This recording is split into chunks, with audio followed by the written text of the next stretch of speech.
So, today we're going to finish up P7. Okay, so if you haven't started P7's homework, you will be able to completely do P7's homework at the end of the day today. As of right now, we are on track for having the test on Friday, and we will keep that track because we're going to finish. Today's the last day of the P's then. So tomorrow we will review Chapter P. You'll get a review assignment and stuff like that. Thursday is going to be a flipped class day. So we'll tell you again tomorrow. Watch the video tomorrow sometime before class on Thursday so that you have that ready to go. Luckily, all of you have a device now that you can watch said video with, but you should also be able to watch the video on your phones too. The way that I'm doing it, I think that will work, but you never know. It's crazy like that. Okay? And then on Friday, we'll have the test. And remember that all 6 of your Chapter P homeworks are due on Friday, along with the formative that we took yesterday in class. Okay? And if you want to turn those in early, by all means, turn them in. I've had a bunch of people turn their stuff in, or like the first 3, they got turned in yesterday.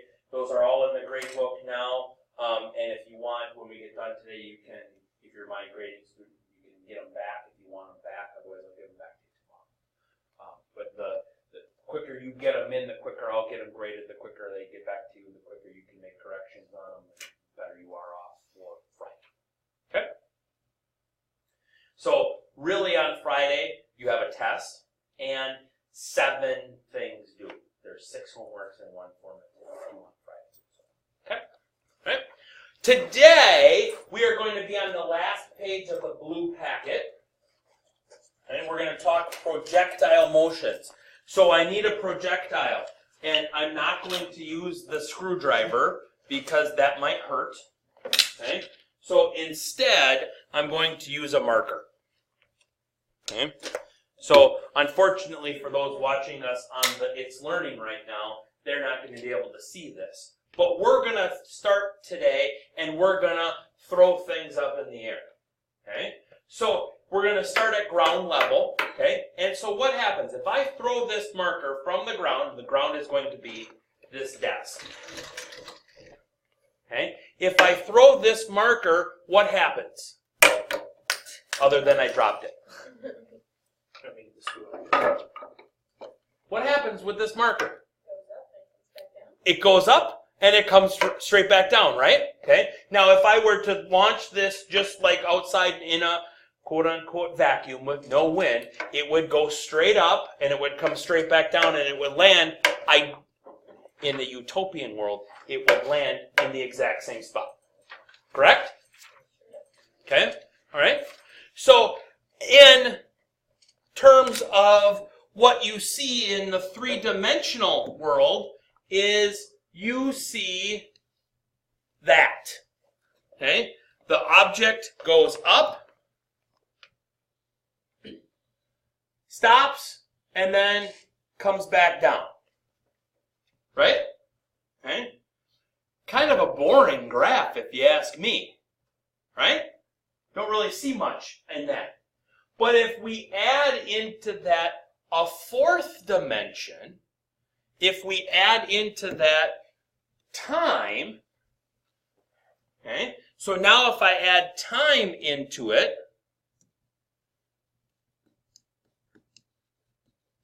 so I would have h over here and I'd have time down here.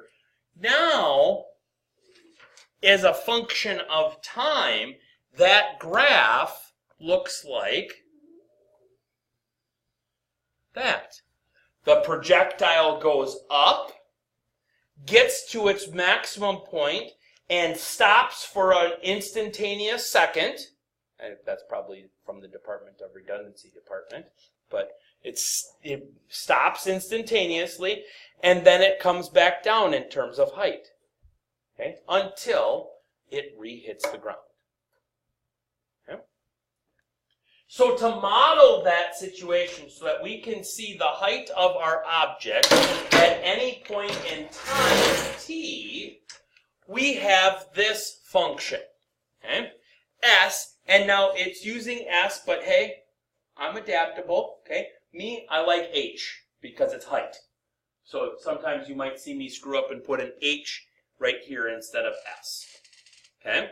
So S is equal to negative 16t squared, okay, where t is time in seconds, plus v sub 0 t, and v sub 0 is the initial velocity that I launched my projectile with.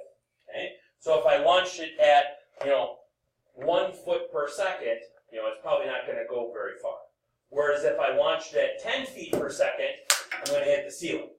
Okay? You know what I mean? Good thing I didn't use a screwdriver. Oh, no way! It would have got stuck. So then how would you do that? Next thing you know, we got screwdrivers stuck in the ceiling or screwdrivers stuck in people's eyes. But then you don't have half a graph. Exactly, because it got stuck. Yeah. Okay? And then plus S sub 0, where S sub 0 is my initial height. Okay? So if we're launching it from the ground, our height is 0. If we're launching it from on top of the Wausau West, the height might be 40 feet. Okay? If we launched it on top of the Dudley Tower downtown, the height might be, I don't know how tall Dudley Tower is, 150 feet? At least. I don't even know. But anyway, okay? So that part can change. Okay? So, let's do it. We're launching a projectile straight up from ground level with an initial velocity of 272 feet per second. Part A, write an equation that models this situation. Okay? Well, give me an equation that models this situation. What's it going to start with? It's going to start with what? Even before that, wouldn't it start with S equals? S equals, and then what, Natasha? Negative 16 t squared. Now, does anybody know why it's negative 16? Gravity. It's a gravitational constant, okay, in terms of feet. In meters, it's like 9.8 meters per second is the gravitational constant, which roughly transfers over to negative 16. I don't know, that's what I learned back in physics, but that was back in 1993. Okay? Then what? Plus 272t.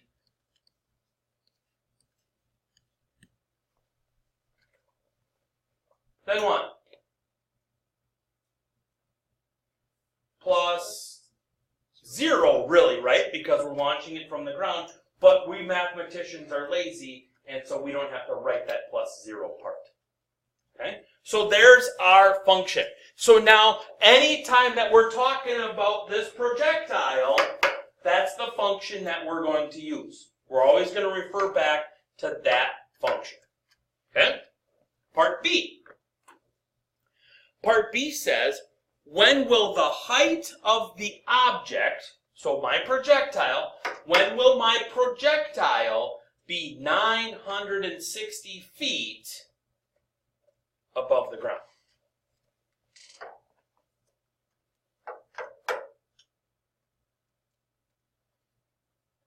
Okay. So how am I going to tweak my function? Which part's going to be 960?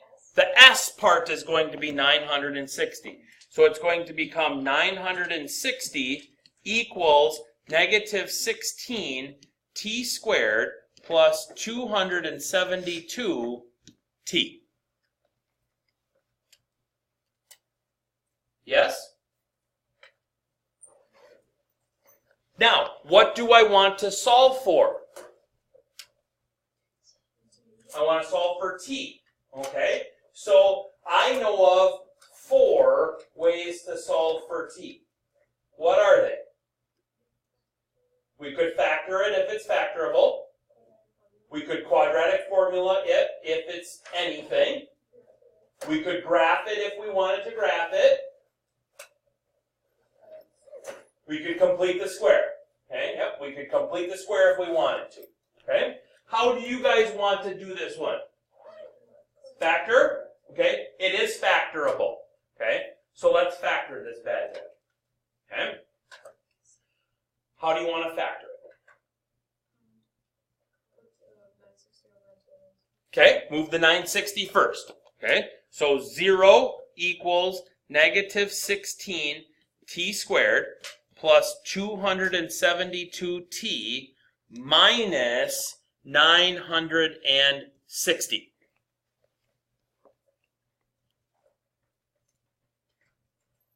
Now what? Yes, ma'am. Well, 16 goes into everything. How's that sound? Okay, so we could divide by negative 16 all the way through, or quote unquote factor out at negative 16. Okay, so if I factor out a negative 16, then that's going to be 0 equals t squared, right? The plus becomes a minus. What's 272 divided by 16? 17. So it's minus 17t plus, because we're dividing by a negative, 60.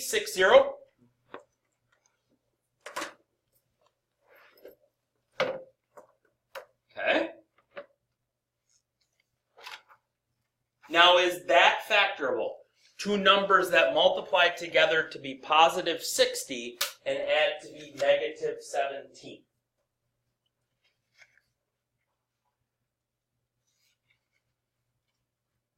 One and 60.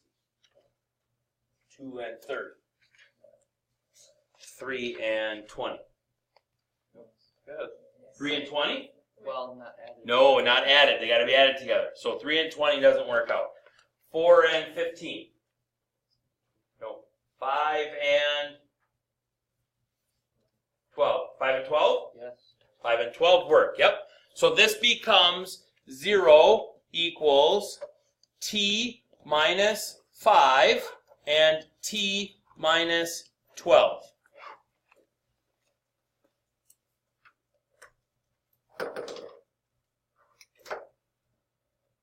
Yes'm? Okay. Now what? Solve for t. How am I going to do that? T minus 5 equals 0. So t equals 5. And t minus, whoa, tap the brakes. My fingers are getting too close.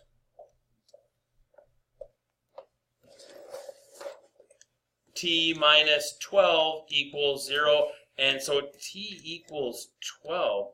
Wait a second. Why am I getting two values here? What do you got, my man? Because it'll get to that height once it goes up. And then it keeps going, right? It'll keep going until it starts coming back down, and it'll hit that height again at 12 seconds. On the way down. So it hits, so if my hand, sorry people online, my hand is at 960, we launch it, and boom, there it is at t equals 5, right? But it keeps going up, stops, comes back down, and at 12 seconds, it's back down to 960, and then it falls back down. Okay? So there's two spots that it hits 960 feet. So it's 960 feet at t equals 5 seconds, and that is on the way up, and t equals 12 seconds, and that is on the way down. Okay.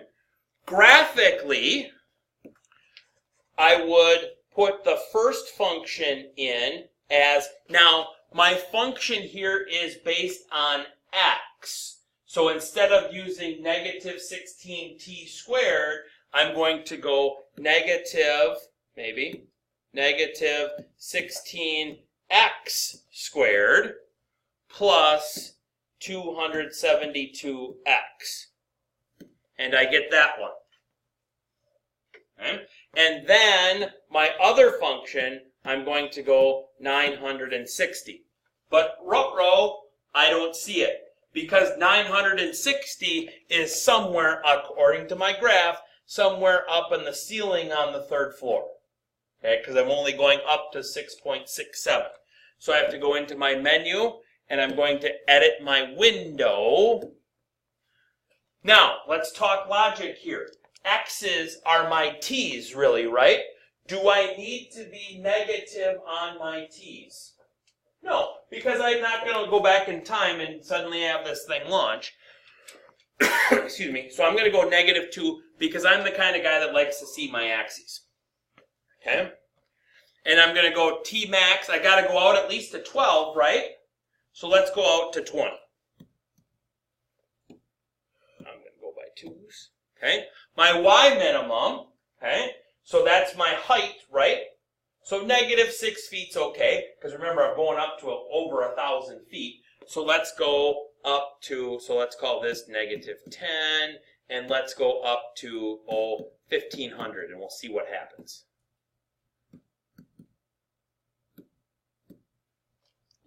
Perfect. Worked out.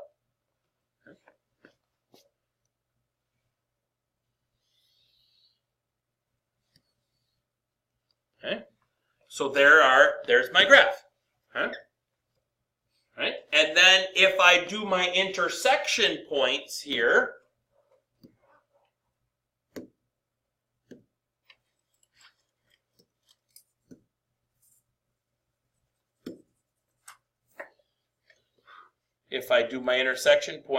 they intersect at 5 seconds and 960 feet and 12 seconds and 960 feet. Okay. With me?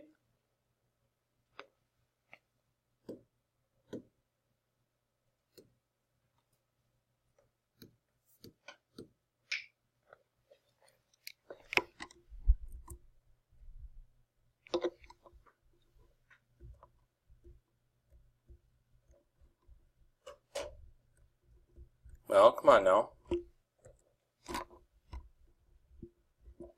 Why did it lock up? But now it's not locked up.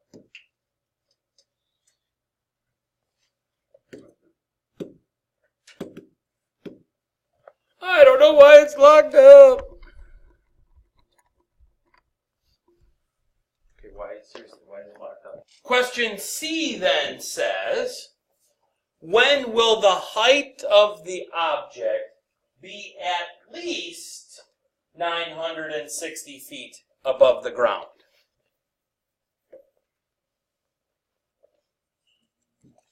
So let's look at our graph again.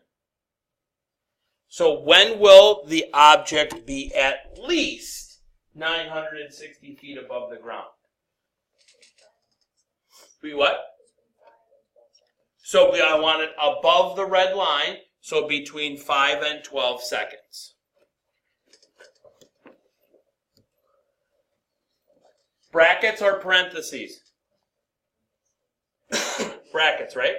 Because at 960 is at least 960.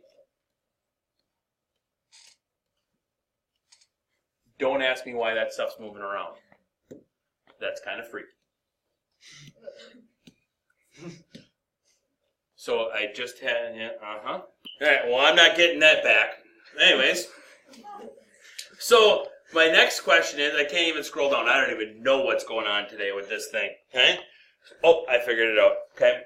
So, when will the height of the object be at most 960 feet off the ground? So now, at most 960 feet off the ground.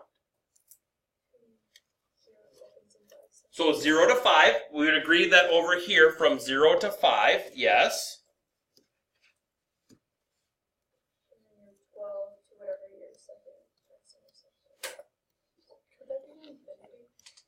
Now, that's a good question. Could that be infinity? Like, I mean, it's definitely not going to go forever, but okay. It's sitting on the ground. So let's talk. What kind of a shape is the blue one?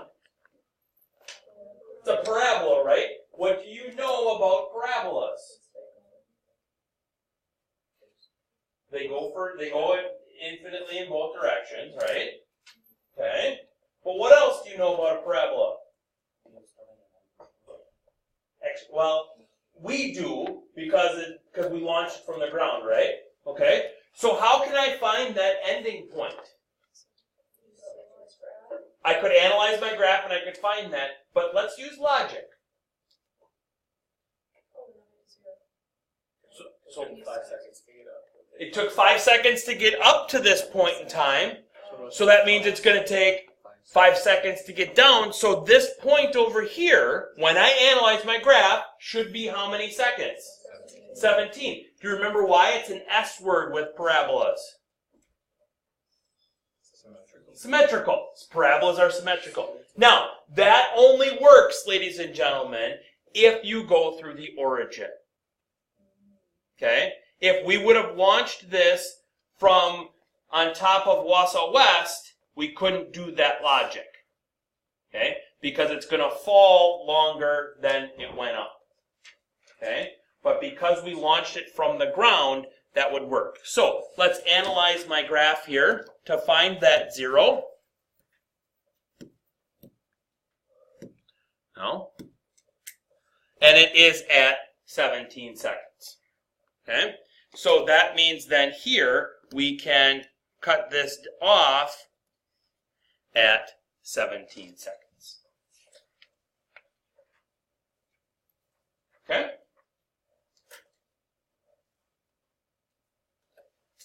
Questions on vertical motion, projectile motion, launching it out. Okay.